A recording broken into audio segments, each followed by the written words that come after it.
Bienvenidos a todos los que nos seguís a este culto de la conmemoración de la muerte de Jesús en la cruz en este Viernes Santo 2 de abril de 2021.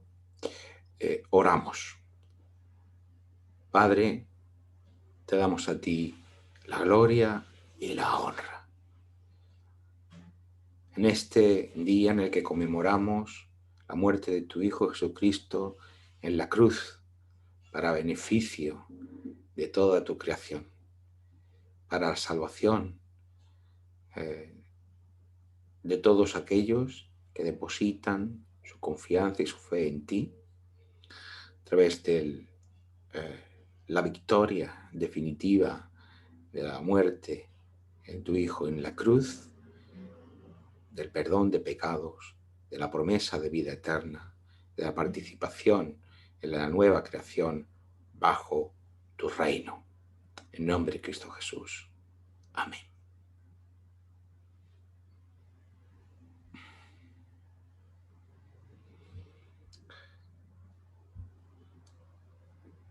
La lectura de esta mañana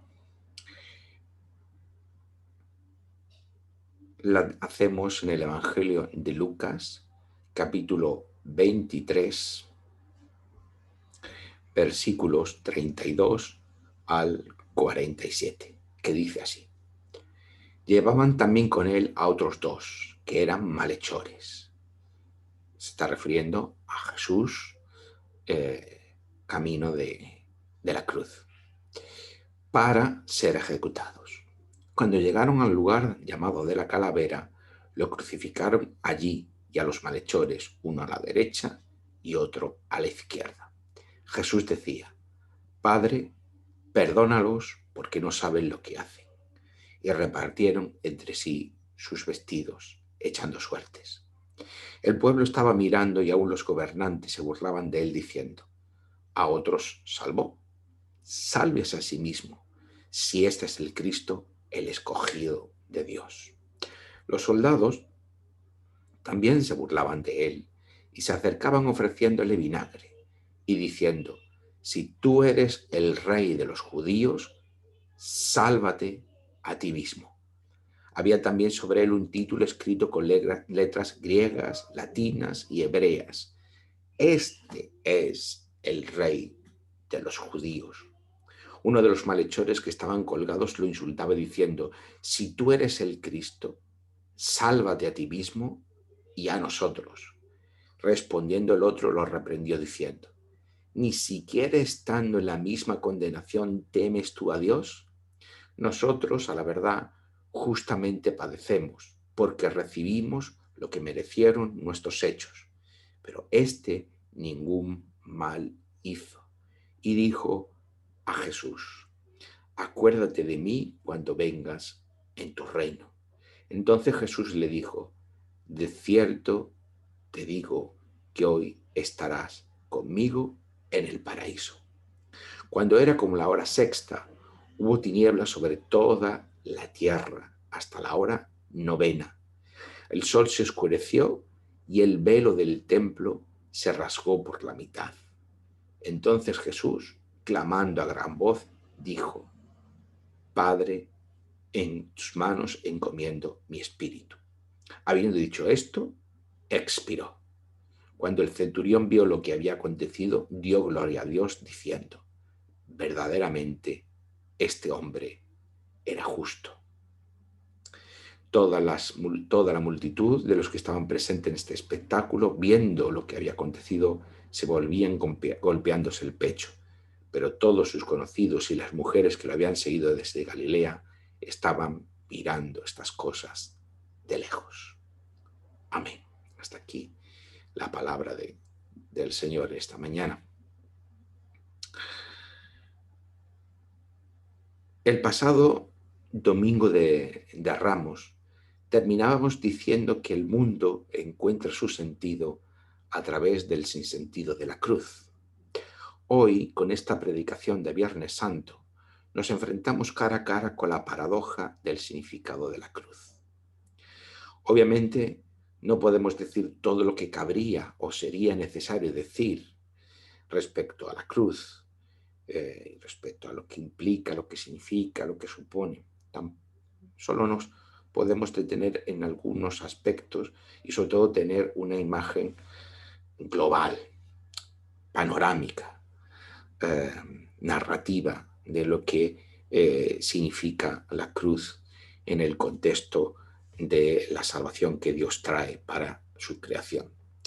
Por eso esperamos que se nos valore por aquello que decimos y no por aquello que por falta de tiempo no diremos. Y ya en otras ocasiones, más adelante, en predicaciones posteriores, podremos profundizar en diferentes aspectos acerca del significado de la cruz. Desde el tiempo de Adviento hemos hecho un exhaustivo recorrido por el Evangelio de Lucas.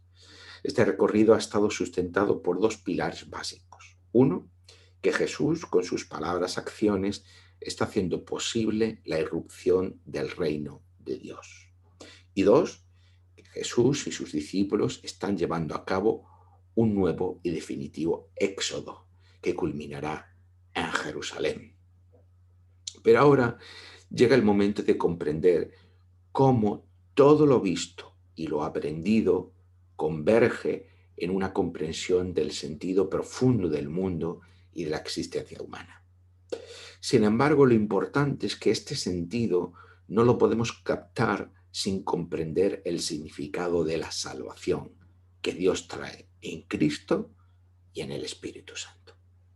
Si algo nos debe quedar claro es que, según lo visto en el Evangelio de Lucas, que también sería equiparable al resto de Evangelio como al resto del Nuevo Testamento, es que la realidad de la salvación de Dios tiene su centro neurálgico en lo ocurrido entre el Viernes Santo y el Domingo de Resurrección, ambos incluidos. Obviamente no hablamos ese entre lo que ocurre entre medio, sino lo que comprende a ambos extremos o ambos días.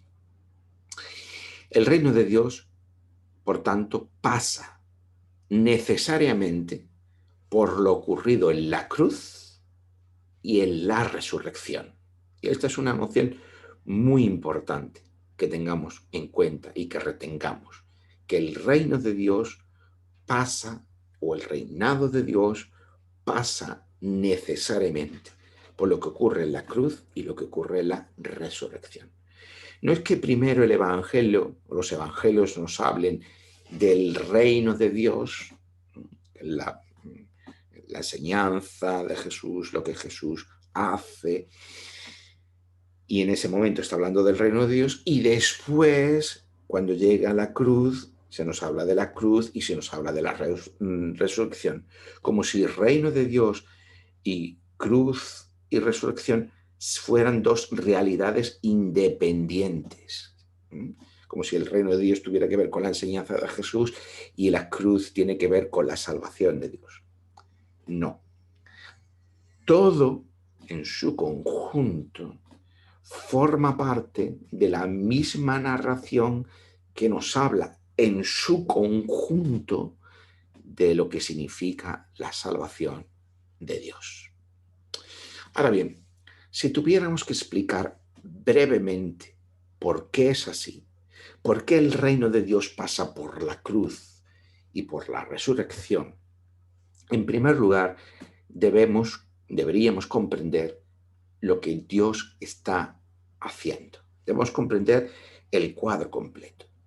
La cuestión básica a entender es de qué va, por decirlo de alguna manera muy sencilla, de qué va esto de la Biblia. ¿Qué nos está queriendo transmitir la Biblia en su conjunto? No de una forma, como decimos, episódica o fragmentaria, sino qué es lo que Dios hace, cuál es el propósito de Dios, cómo Dios trata con el mundo. ¿Vale? Esta es la cuestión fundamental que quiero que retengamos. Dios lleva a cabo su reinado, venimos hablando de todas esas 2 meses del reino de Dios, pues Dios lleva a cabo su reino o su reinado a través de la muerte en la cruz de Jesús, como su Hijo amado, y por mediación del Espíritu en su resurrección. Lo que significa el reinado de Dios, lo que implica el reinado de Dios, pasa necesariamente por la muerte en la cruz y por la resurrección. Y lo hace así, y no de otra manera, porque de esta manera está venciendo el pecado, el mal, la muerte, el dolor y el sufrimiento que está presente en la creación. Así que el reinado de Dios pasa por la victoria de la muerte sustitutoria de Jesús en la cruz. Y hay que ver esta conexión, que el reino de Dios tiene que ver con lo que ocurre en la cruz, con lo que ocurre en la resurrección. Vamos a ver en este Viernes Santo, centrado en la cruz, ese reino de Dios que pasa por la victoria de la muerte en la cruz de Jesús, y cómo eso se completa en la resurrección el próximo domingo de resurrección. Por decirlo con palabras más llanas, el Evangelio va de cómo Dios, esta es la pregunta que nos hacíamos antes, en qué consiste esto de la salvación de Dios, o qué hace Dios con el mundo, o de qué va esto de la Biblia, como queráis expresarlo. El Evangelio va de cómo Dios está acabando con la muerte y con el mal que están presentes en el mundo a través de la muerte y de la resurrección de Jesús. Y esto es el comienzo del reinado de Dios, que tendrá su culminación en la nueva creación. Y este es el cuadro completo, que lo vamos a ver en dos partes, como digo, en este Viernes Santo y el domingo de resurrección. Hablar de la muerte es hablar de la resurrección, igual que la muerte en la cruz es hablar de la resurrección, igual que hablar de la resurrección es hablar de la muerte en la cruz. Pero, de alguna forma, para tener un orden, pues hacemos pues, una cierta separación. Pero en realidad estamos hablando del mismo, diríamos, proceso. Lucas nos dice que cuando, los versículos 44 y 45, que cuando era la hora sexta, hubo tinieblas sobre toda la tierra hasta la hora novena. El sol se oscureció y el velo del templo se rasgó por la mitad. En este momento en el que tenemos en lo más central del día, cuando se supone que el sol está más intenso, el sol se oscurece, y ese velo de separación en el interior del templo se rasga por la mitad. Para entender esto, sobre todo lo que vamos a centrarnos en el tema de esta referencia a que hubo tinieblas sobre toda la tierra, tenemos que tener en cuenta que las tinieblas en toda la Biblia son representación del mal y del gobierno del pecado, del desorden y del caos.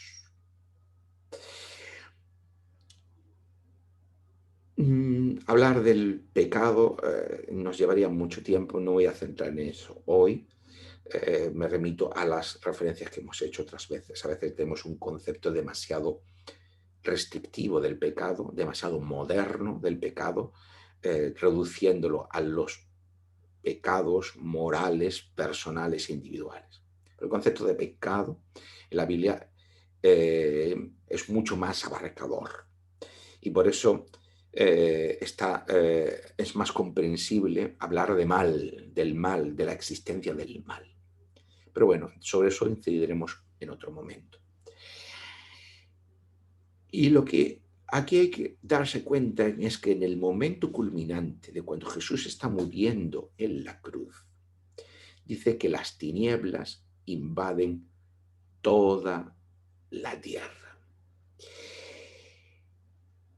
Por eso, la pregunta aquí es si con esta muerte el poder del mal, que es lo que representa las tinieblas, el poder del pecado, que inciden sobre lo mismo, el poder del mal, el poder del pecado y el poder de la muerte, porque Jesús en última instancia está muriendo, al final se va a salir con la suya. Jesús tenemos que está muriendo y las tinieblas invaden todo el mundo. Significa entonces que efectivamente el poder del mal, del pecado y de la muerte finalmente van a prevalecer, se van a adueñar del mundo, finalmente van a salir vencedores. Esta es la pregunta que se nos lanza con este momento culminante de la cruz. En definitiva, la pregunta es si el mundo no es más que un gran universo falto de sentido y por ello el mal, la injusticia, el desorden, el pecado y el caos reinarán perpetuamente sobre un mundo sin finalidad y sin propósito. Ya decíamos la semana pasada que una de las caracterizaciones principales que podemos hacer de nuestra sociedad contemporánea es una sociedad en búsqueda de sentido o una sociedad en crisis de sentido. En última instancia, la pregunta que nos lanza la cruz, cercada por las tinieblas del mundo, es si finalmente, si vivimos efectivamente en un mundo en el que Dios no existe y por lo tanto no hay la posibilidad de una fundamentación última de sentido, es que, por tanto, vivimos en un universo carente de sentido y de propósito. Y por tanto, esto no es solamente una cuestión de que yo individualmente o una sociedad en su conjunto pueda tener un paliativo para los problemas de la vida diaria, sino en definitiva la pregunta tiene un calado mucho mayor que mi vida solo individual, que ya es de por sí importante porque mi vida me afecta a mí, por lo tanto, evidentemente para mí es importante y para los míos, pero va mucho más allá. Es decir, si esta cruz que está cercada por las tinieblas del mundo, si esas tinieblas prevalecen, si el universo carece de un sentido último trascendente, entonces significa que el mal, que la muerte, que la injusticia, que el desorden, que el caos, que están presentes en el mundo, en la realidad, finalmente se perpetuarán. No existe la esperanza de que algún día puedan ser superadas. Y esta es la profundidad de la cruz. Si no llegamos a este nivel de profundidad,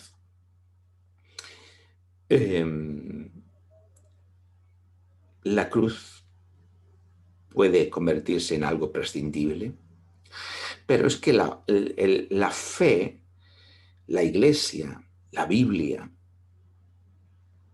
también, porque acaba convirtiéndose en un mero, eh, paliativo de ciertas males y que pueden ser resueltos terapéuticamente. Que sería un mero paliativo terapéutico. Pero estamos hablando de la realidad última del mundo, de la realidad, del universo. ¿Sí? ¿Cuál es su sentido profundo? Podrá decirse en un horizonte completamente secular que no hay un sentido, que no hay un propósito. Pero aceptar ese, no, ese sinsentido y esa falta de propósito en el mundo, en la realidad, en el universo, supone el que tenemos que rendirnos frente al poder de la muerte, del mal, del dolor, del sufrimiento, del desorden, del pecado y de la injusticia y del caos.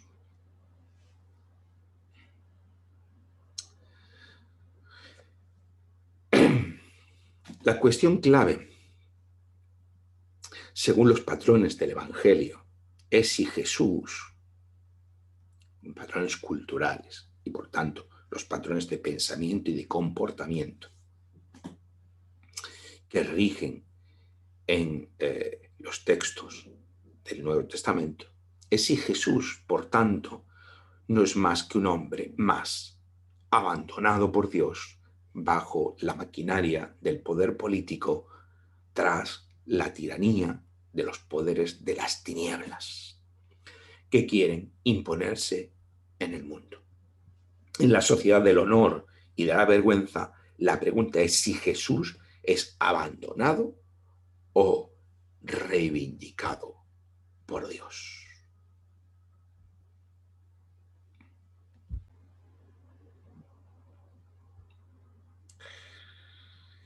En este pasaje de la narración de la crucifixión, Jesús recibe una triple burla e insulto.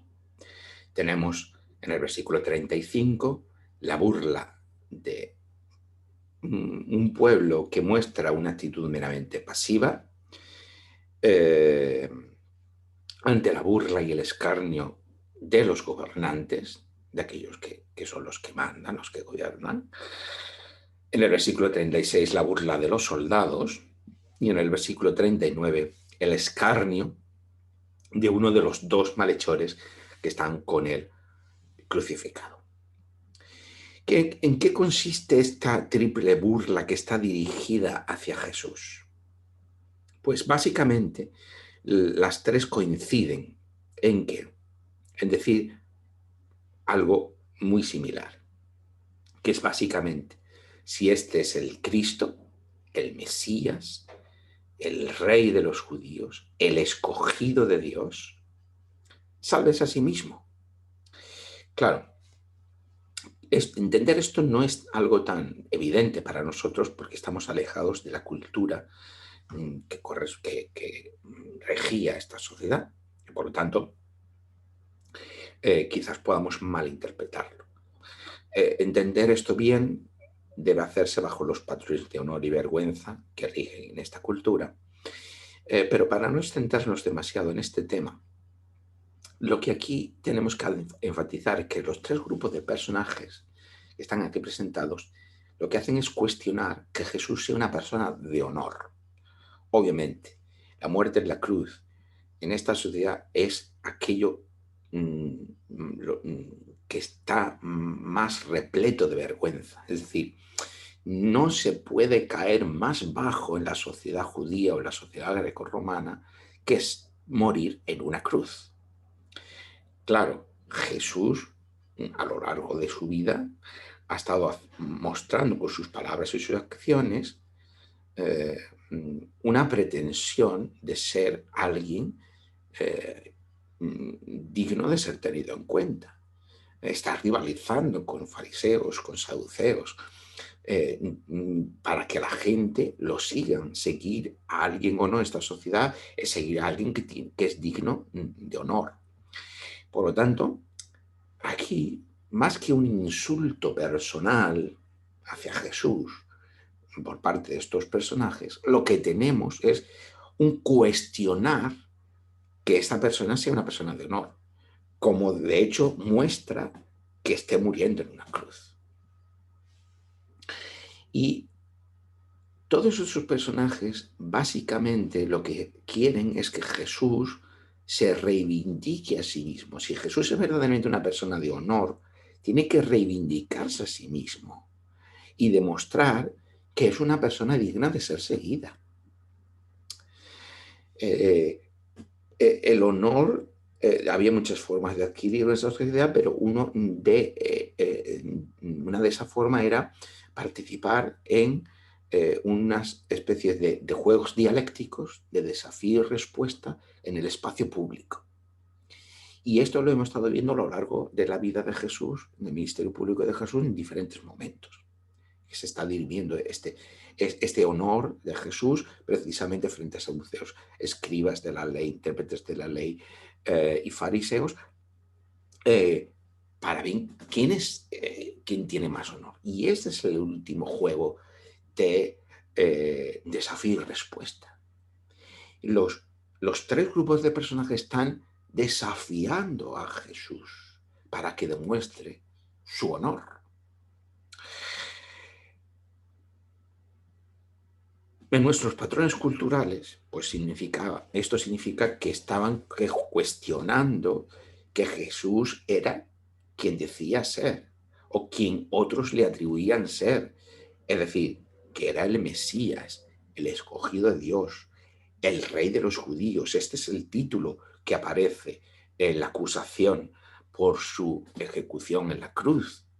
La pretensión de ser el rey de los judíos. Lo que veíamos la semana pasada,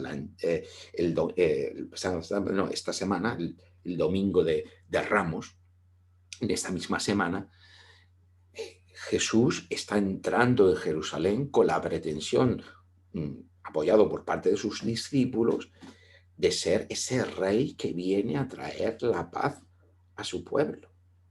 Entonces, si es cierto que Jesús es rey, lógicamente, estos personajes, los gobernantes, los soldados, uno de los malhechores está diciendo, vale, demuéstralo, demuestra que eres realmente ese rey, demuestra que eres alguien realmente de honor. Pues no puedes morir en la cruz siendo una persona de honor. Porque esa muerte está contradiciendo precisamente esa condición. Es decir, lo que tenemos que darnos cuenta es que Jesús muriera en una cruz significaba que no tenía razón. Significaba que Dios no lo estaba apoyando, que Dios no lo estaba respaldando, que no podía ser el Mesías, que no podía ser el Hijo amado de Dios, que no podía ser el Rey de Israel. Eso es lo que demostraba la cruz a los ojos de aquella sociedad.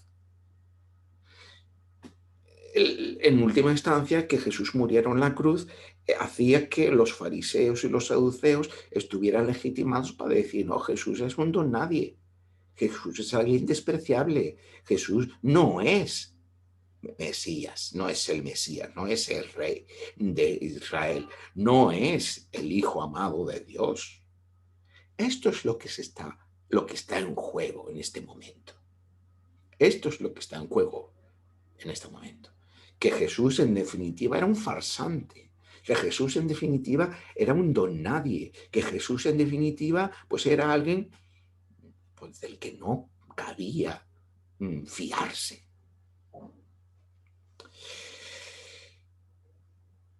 Jesús, sin embargo, transgrediendo los patrones culturales y sociales de su época, no está respondiendo frente a ese desafío. Es cierto que en otros desafíos que se presentan públicamente entre Jesús y los fariseos o los intérpretes de la ley, los escribas, incluso con los propios saduceos, en otras partes de los evangelios, Jesús sí responde frente a esos desafíos y responde de una manera que le provee honor y por eso hay gente que le sigue. Pero en este caso, que es el desafío final, Jesús no responde frente a ese desafío. De ahí el silencio de Jesús respecto a lo que le están diciendo. En el Evangelio de Lucas, en este pasaje que hemos leído, Jesús simplemente muestra una actitud de confianza y de obediencia respecto al Dios Padre. Él está confiando en el Padre. No él no está, sabe que no le corresponde a él responder a este desafío presentado. El desafío de que Jesús sea verdaderamente el Mesías, el Hijo de Dios, el Rey de Israel. No le corresponde a él responder a ese desafío. Y por eso mantiene una actitud de silencio frente a ese desafío, porque está confiando y obedeciendo al Padre. La última palabra de la cruz, y sabemos que es todavía en muchas iglesias, pero tradicionalmente era en este tiempo de Semana Santa habitual predicar sobre las 7 palabras de Jesús en la cruz, según los 4 evangelios, que en realidad no son palabras, son frases o son expresiones completas. Pues bien, esta última palabra, esta última frase, esta última expresión que Jesús pronuncia en la cruz, según el Evangelio de Lucas, el relato de Lucas, es el versículo 46. Padre, en tus manos encomiendo mi espíritu. Que viene a incidir sobre esto mismo que hemos dicho. Es decir, que frente a ese desafío que se está presentando y que cualquier oyente de la narración del Evangelio o cualquier lector, si existiera la posibilidad, alguien probablemente adinerado y de la élite que pudiera leer el Evangelio, lo normal sería que lo escuchara en alguna comunidad cristiana. En ese momento, cuando llegara a ese punto, estaba entendiendo precisamente que lo que se está jugando es esto. Es que efectivamente Jesús es un farsante o Jesús es quien se supone que es. Por parte de Jesús renuncia a responder a ese desafío y por el contrario lo que hace es tener una actitud de confianza y de obediencia con respecto al Padre, y cómo lo demuestran estas palabras finales. Padre, en tus manos encomiendo mi espíritu. A ti me encomiendo, Señor. No soy yo el que va a responder frente a este desafío. Confío plenamente en ti. En última instancia, Jesús no se va a reivindicar a sí mismo, sino que deja las respuestas en manos de Dios Padre. Y es interesante que después de estas palabras nos dice Lucas, habiendo dicho esto, expiró, murió. Sin embargo, frente a este desafío, encontramos ya un anticipo de lo que va a venir después a continuación, que es que a los pies de la cruz tenemos, según Lucas, a un centurión romano que dice, verdaderamente este hombre era justo, o que puede también traducirse, que seguro que este hombre era inocente. La condición de justo es ser alguien inocente. Es decir, la inocencia y por lo tanto el honor de Jesús no está reivindicado por sí mismo, sino que está puesto en boca del centurión romano a los pies de la cruz, que está anticipando lo que vamos a ver el domingo de la resurrección, la reivindicación definitiva de parte de Dios Padre respecto a Jesús.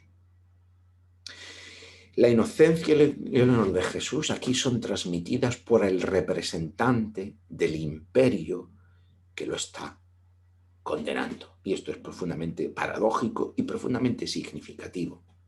No podemos profundizar mucho en esto, pero señalamos esta paradoja. Por lo tanto, tenemos que ante este desafío de si efectivamente Jesús es Rey, Mesías, Hijo amado de Dios, la cruz lo que está haciendo es cuestionar esto. Los que lanzan esa burla, ese desafío para que Jesús responda, Jesús no responde, por lo tanto, ese desafío queda abierto, queda inconcluso. Esa pregunta queda abierta. Sin embargo, se nos anticipa en las palabras del centurión romano lo que va a venir a continuación el domingo de resurrección, que es que Dios, Padre, sí que va a reivindicar, nada más y nada menos que Dios mismo reivindica a Jesús como su Hijo.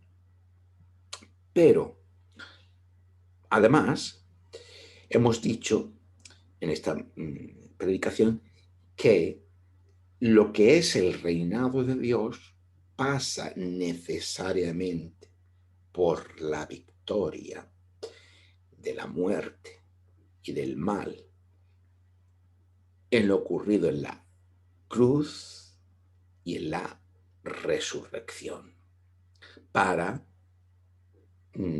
lanzar, para dar cabida a la nueva creación. Por lo tanto, la pregunta con la que concluimos hoy es: ¿cómo la muerte de un inocente, que es lo que las palabras del centurión romano se está enfatizando, que Jesús no merece esa muerte, porque Jesús es inocente, es justo? Por lo tanto, ¿cómo la muerte de este inocente, que es Jesús, puede acabar con la muerte, con el pecado y con el mal del mundo? ¿Cómo es esto posible? Pues tendremos que esperar a verlo a la luz de la mañana del domingo de resurrección. Oramos. Dios, creador y redentor, el polvo y las piedras gimen, los desiertos y las praderas lloran, los arbustos y los árboles se lamentan, las criaturas de la tierra, del mar y del cielo se esconden, el sol se encoge y la luna mengua. La humanidad cae y provisionalmente las tinieblas ríen.